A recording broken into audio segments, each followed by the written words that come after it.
There's so much we can use with artificial intelligence to help us to be able to become more efficient and focus on the things that we and we alone could do.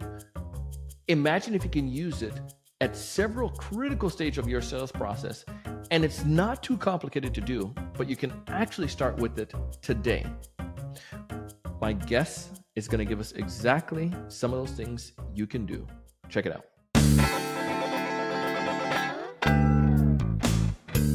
Hey, everyone. Welcome to another great episode of the Sales Evangelist Podcast. I'm your host, Donald C. Kelly, the Sales Evangelist. And I'm so excited for another great episode. I'm so excited to be here with you today. On this episode today, I have an amazing guest. Her name is Caroline Onyedinda. And Caroline marries the world of AI and the world of marketing together. She's not only an amazing storyteller, but she's learned to become, previously she was a technical person and was able to write code and all of the wonderful things that come with that. She's recognized the power of AI over the past 20 years of her career and infuses that throughout her processes when it comes to marketing. Today, we're going to talk about how you and I can use agentic AI in modern selling to become more effective. If this is your first time listening to our podcast, I encourage you to subscribe because here's why. We're going to notify you every time we drop a new piece of content, just like this one that is like straight fire. When you listen to this episode, you'll get a chance to understand more about agentic AI, why she's so passionate about it, and then some simple ways, for instance, how it can be utilized in qualification. It works. Check it out. You're going to love it. Caroline, welcome to the show. Thank you for having me. Of course, I'm really looking forward to this conversation. I'm grateful that you're willing to come talk to our community. I bragged about you a little bit in a teaser and spoke about you and what you do, but I would like for you to take a second on agentic AI. Why is this an area that you're so passionate about right now?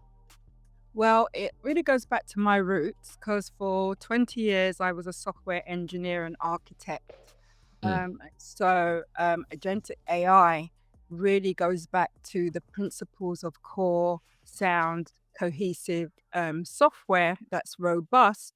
And now I'm really excited because this has become something that's moved from the enterprise to entrepreneurship. And I feel it's something that we can all benefit from once we understand how it can help us grow our businesses and whatever we want it to do, help us leverage our time, stuff like that. Specifically as a salesperson, I find I'm very fascinated for the prospect of what we can do with agentic AI.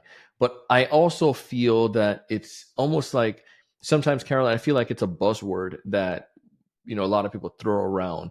But how can I get meaning from meaningful use from it? And there are several things that I want to get from this because the whole idea behind this episode is that we want to help show modern sellers how they can take advantage of agentic AI to help them to improve their sales skills.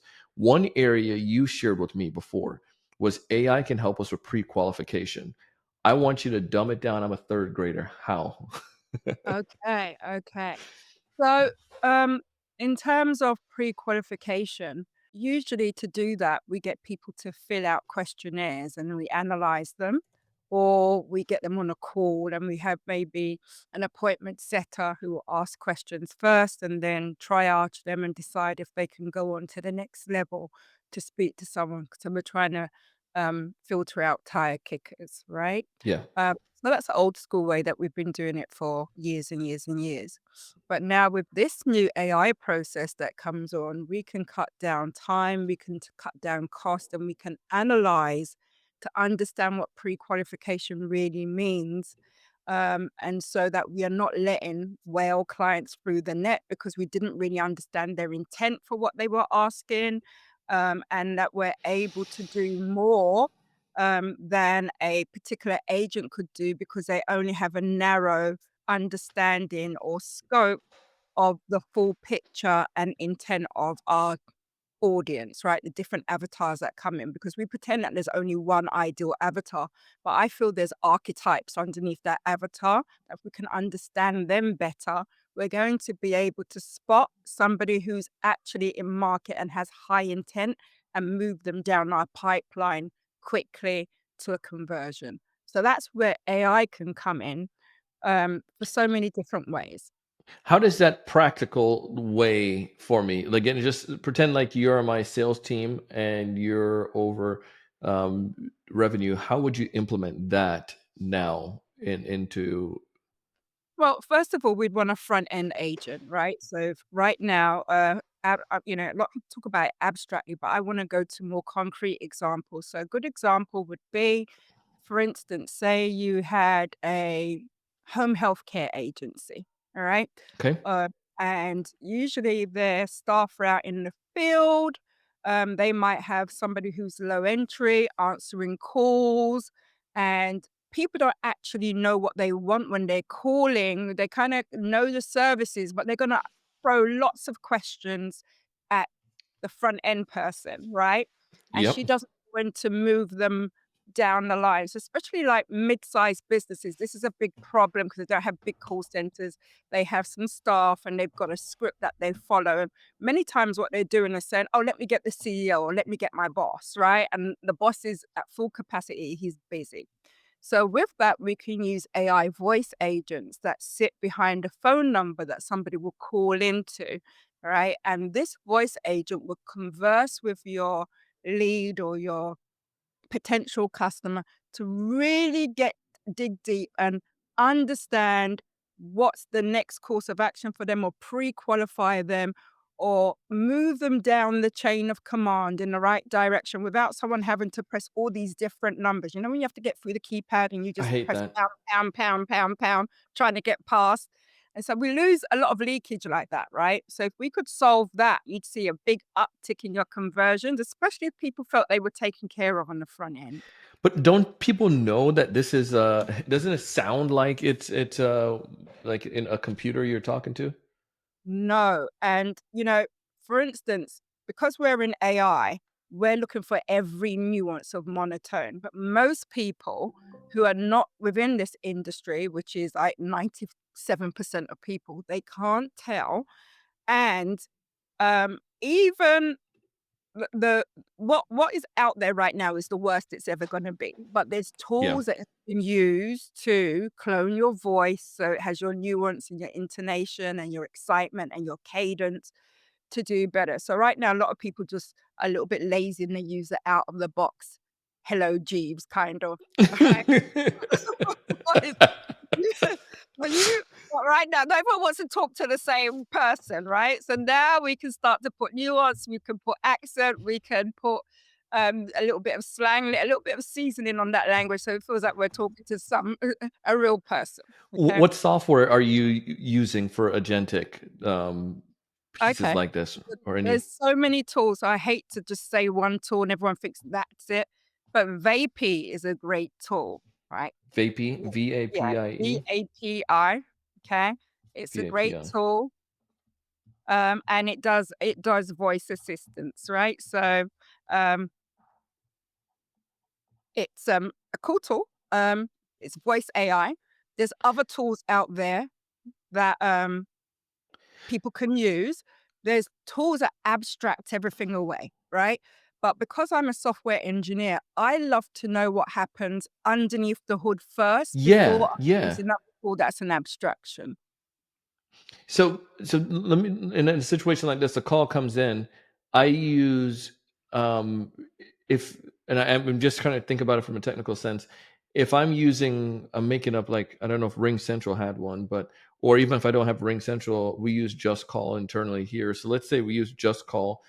Um, I use something like VP to create that and integrate it to Just Call, or is it they would call in, go through VP, or VP is just to create Okay. the So agentic what agent? happens then is a lot of these SaaSes that we pay monthly, right? I Oh my used to goodness, yes, use this.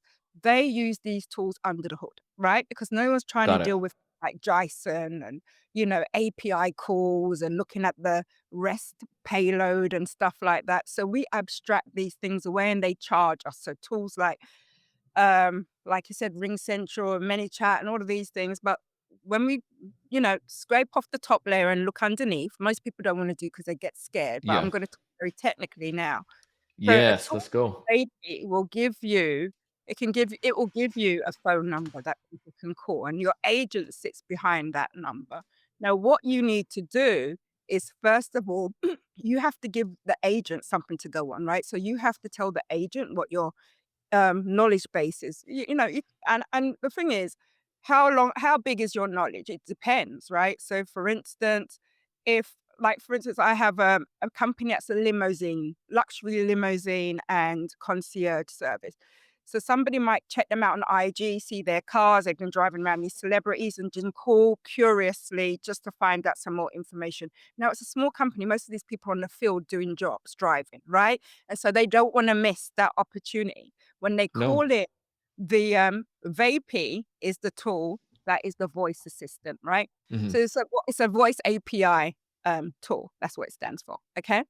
And somebody calls in, and now VAP has been almost given knowledge transfer to understand the intels, the guts of the business. What's your opening time? What kind of cars do you have? Oh, we have G Wagons and Escalades and whatever. What kind of clients do you take? Do you have availability? But that's down the line. But the front end questions that somebody would ask to make a decision, and most people miss that because you don't pick up the phone call, and in small service businesses, they'll just call the next one that comes up on Google local listing, right? Yes. You want to catch that call. So now Vapey knows how to converse with you. Now before, because I've been doing AI for years, right? For like 20 years when it was in its infancy, it used to be very scripted, almost like if else statements. If they say this, you say this. If you don't say this, Yeah. Yeah. now we've got away from that because you can throw it a curveball. And just like a human being, it's going to have a conversation because you'll be like, yeah, and then I want to order some bagels as well. Right. Now, and it'll tell you, well, oh, We that don't sell sounds bagels. yummy. Yeah, that sounds yummy. What flavor do you like? But unfortunately, we don't serve burgers. But maybe if you request that with our luxury car service, we can make sure that the fridge is exactly what you like. So, who Yeah. knew that it could do that? It can do that because you teach it to be conversational. It's a real person. It can riff off you. It can vibe with you, and it's how you Yeah. program the back end. Okay. That's cool. All right. Well, this has been very insightful so far. I want to hit on a couple more things. You talk about, and I think we kind of handle the frontline information, um, technical team members to help you sell better. I had a sales leader that I worked with, and one of the things that this owner, it was a software company, and he always said, I don't want the salespeople given the technical demo. And it wasn't because he didn't trust that we could portray the knowledge and the information. Of course we can, but he saw that it made it that the buyer didn't trust us with that information because that's not who we are. The salesperson, they want to get that from a technical person. And we saw the increase because now the technical person has no dog in a fight. They're not getting a commission off of the sale. They're just delivering the technical insights. How Exactly. could we use agentic AI to help us be our technical team members to some degree? Maybe it's not to that capacity, but I know you have some insights on this. Sure. Well, here's the thing, right? So, Yeah. for instance, when I started my career, the reason I did really well as a software engineer is I wasn't the typical nerd. I used to tell a lot of stories to break down Mm. the technical aspect of what we were doing to our stakeholders and our CEOs who were not always technical, but they were in management, right? So, if you can break down things like, TCP, IP, and, the networking layers with storytelling, nobody feels stupid and they all get it. All right. So, in terms of these tools, we can also prompt it to how it explains things to our customers in a way where it tells more stories or it basically does visualizations, which is basically what makes people buy, right? Futurescaping, how they feel. So, for instance, if I wanted my voice agent to kind of sell the dream to a client, I would instruct it that my clients are very visual, right? So, for instance, what would sell somebody who would want to get picked up by our Escalade is imagine him pulling up to the club. Do you see what I mean? Right in the latest G wagon, and all the girls are looking around and saying, "Who that?" And do you see what I mean? You can tell your agent, okay, to sell this thing in a way that really resonates with your audience if you understand your audience very well. And that's why the agentic stuff comes in because we use the feedback by our customers to find out who our ideal clients are and what actually makes them pop open their wallets, right? Who are we speaking to? Why would they want to spend 1,000 more with your brand or your small business to do something that someone down the road can do it a lot cheaper? It's the way that you make us feel. So remember, these are technical agents, but they are still pushing out content to our clients, content that's going to get consumed and that's going to make a buying decision. So most people just concentrate on the technical aspect of having this agent that now moves you over to a booking calendar, that now moves you over to maybe a human down the line. But what we really have to focus on, and that's why as much as I'm in AI, I was also a messaging and storytelling coach, which is really Mhm. what makes people buy, is to make sure it's conversing and knows the different touch points that's going to make somebody light up. And most people don't know how to do that. They just know how to wire it together technically, but they don't know how to make it sing in a way that makes somebody say, wow, can I book right? Interesting. So in technic, let's go back to the practical side of this. If I have an agentic AI that's helping me with becoming my technical seller, this could be, I'm not around. It can ask question, or could I use it as a part of like a conversation? Like how can I use that in the sales process to have it help me to tell some of these stories or to break down some of these technical things?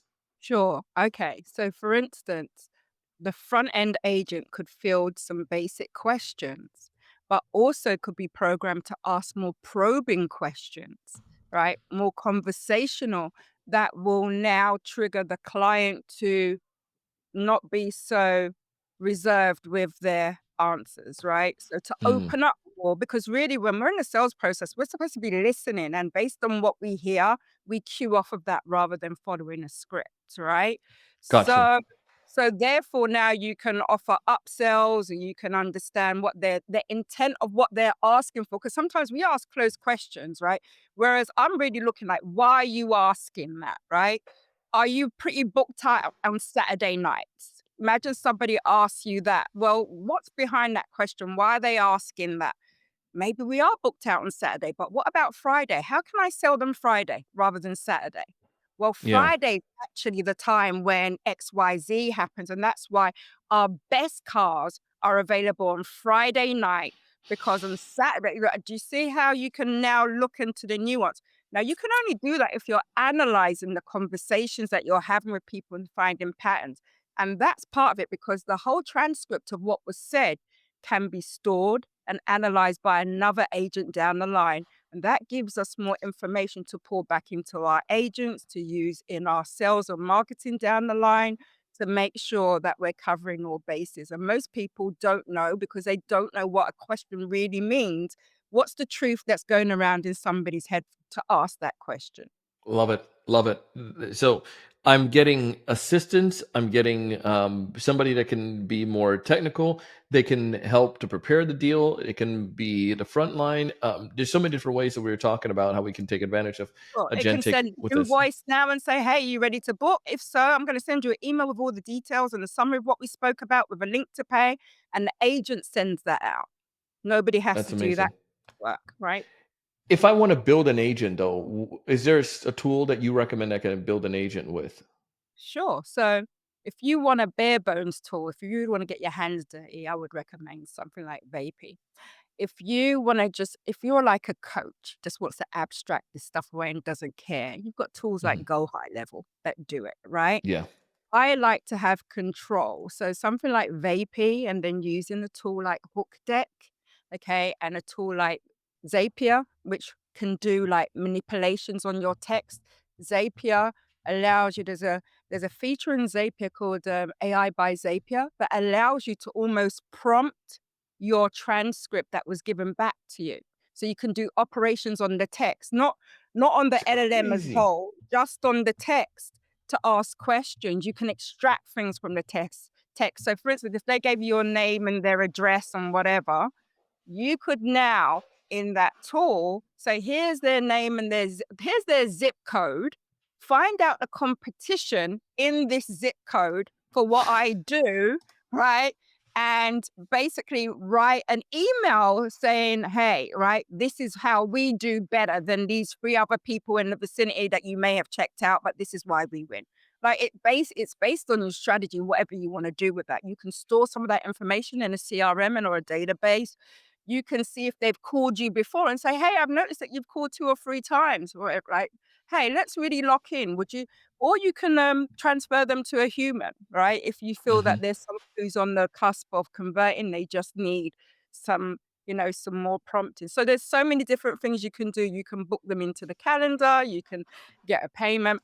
And this is where it's agentic, because agentic is really not one agent doing everything. It's kind of division of labor, right? It does a little bit, then you pass it on down to the next person on the line. And so basically, it's an orchestration of agents that create one end-to-end pipeline or result. And this is something I used to teach in software engineering, right? We used to have object-oriented programming where you'd have objects and methods, and you didn't have a method that did everything under the kitchen sink. It did one thing, and then you would pass it off to another that did whatever that was designed for. So I love now that we're coming out with this kind of concept in AI, but they just call it something else that's very fancy. So we used to say we want we want loose coupling, right? So if you're just a wash the dish agent, you just wash the dishes. If you're just a book into the calendar agent, you book into the calendar. If you're just a analyze this avatar agent for unseen questions that are under the hood from this text, that's all you do. And you hand off to the chain of command. And that's how you kind of have an overall asynchronous AI system with each agent having division of labor only doing one thing. I love it. I mean, we can go on for days. There's so much here. I mean, I got some notes. I know our team's taking some good show notes on this one. I think Good, there's so great, much great. here I that we love it. can leave with. Um, I'm a sales leader though, and I'm listening to this and I'm just like, man, I see that this could change. This could make a big difference, but I just don't know where to start. What's one piece of advice you'd give me to get started, Caroline? I would always say that whenever you approach AI, everyone's trying to fearmonger us. Hey, you've got to learn AI. You've got to, it's going to leave you behind. Here's the thing. Is AI an application to solve a problem? AI abstractly does nothing. So I'm sure people have all these tools that they've run to subscribe to, and they're just burning out their bank account and they're not really doing anything with it. I would say find a problem, one problem that you want to solve, okay, and understand how AI can help you attack that problem. And what are the best tools out there to apply to that problem beyond Chat GPT, right? So we have to look at that. Otherwise, you get AI overwhelmed or you become AI apathetic, meaning you're just so over it that you just try and do things manually anyway, right? So Yeah. basically, there's lots of tools, but there's use cases for tools. And a lot of these tools are in competition. So understand, first of all, what problem you are going to solve. Don't try and solve all of them. Solve one micro problem with AI and then understand what the next problem has been that has been created and what the next step in that AI workflow to solve that problem. So that's what I would tell anybody. Love it. What if somebody's listening to this and they're like, dang it, Caroline sounds like she knows what she's talking about. Can I connect with her? What's the best way for them to connect with you? Okay, well, you can find me on LinkedIn where I love to talk about AI under Caroline Onyedema. Or you can book a call with me, movetothebank.com. I always consult. I do AI lunch and learns. I do AI audits for small to medium sized businesses. And if you're somebody who's looking for storytelling, that kind of stuff, I have a signature program called Sold with Stories, what really helps you apply the storytelling aspect to these bots so they don't sound like, you're talking to Metal Mickey. It sounds like you're actually talking to somebody. So there's different ways to get me. You can hit me up on LinkedIn, Caroline Onyedema, I'm the one and only on there. You can book a call, move to the bank, or you can check me out on IG, and there's links there for whichever path you want to go in this big ecosystem called sales. Caroline, thank you so much for taking the time to come on the show today. I truly appreciate it. Great, great. Thank you for having me. It's been a Anytime. blast. Oh my goodness. Thank you all so much for joining us and listening to this one. If you haven't done so already, go connect with Caroline. You can find her on LinkedIn. Tell her that you heard her here on the Sales Evangelist podcast. As you know, I want you to thrive and succeed. And one of the things that we're doing to help sellers like yourself is to use LinkedIn. You can check out our LinkedIn prospecting course by going to salesofangelist.com/LinkedIn. And you can learn all the details about it. You can find more information about some of our upcoming classes and sessions, but I would love for you to check it out. Go look for it yourself and join and see if it makes sense for you. We have a new semester beginning up right now and another one in January. Again, go to thesalesevangelist.com/LinkedIn. As always, I want you to thrive and I want you to succeed, but most importantly, I want you to raise your level of thinking and go out and do big things. See you on the next one.